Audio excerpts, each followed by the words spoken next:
Broken wrists are some of the most common fractures in this country, 650,000 of them a year. They often lead to surgery, which means a pretty big incision and scar. But now CBS 2's Dr. Max Gomez tells us about a new, minimally invasive approach that makes surgery a whole lot easier. Doc? Hey, that's right, Maurice and Christine. People break their wrists mostly in a fall on slippery streets, rollerblading, hoverboards, snowboarding, and so on.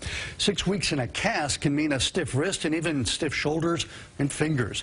That's why broken wrists are increasingly being fixed with surgery. And now an ingenious new device is making that much easier.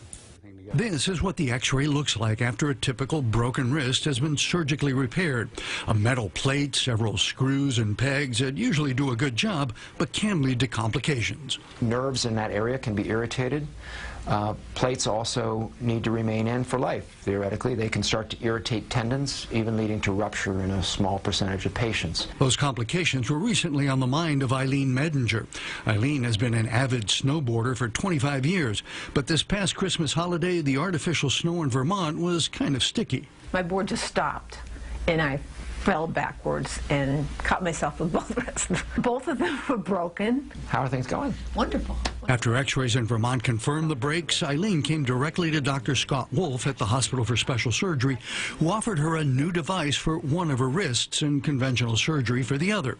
Instead of a plate and screws, the Conventus DRS system uses an expandable metal cage that goes inside the broken bone. The hardware is not exposed to the tendons, to the nerves. The incisions can be smaller. And the thought being that we can reduce some of the soft tissue complications that are associated with the traditional treatments of surgery. Through much smaller incisions, the device is inserted into the broken radius bone, where the special memory metal expands and hardens at body temperature. A couple of other screws lock it all in place. Eileen's incisions are almost invisible, much smaller than her other wrist. And as for snowboarding, I'm going to bequeath my beautiful new snowboard to my daughter, so I can't do it anymore. Yeah, I would think so.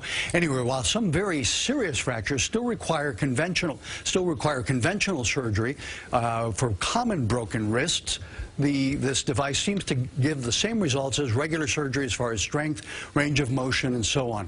But Dr. Wolf is now doing a scientific study to compare it to make sure to prove that you get exactly the same results with the new gizmo. But tell you what, it looks pretty good. It sure does. Significant difference. But you need that range of motion. That's a big deal.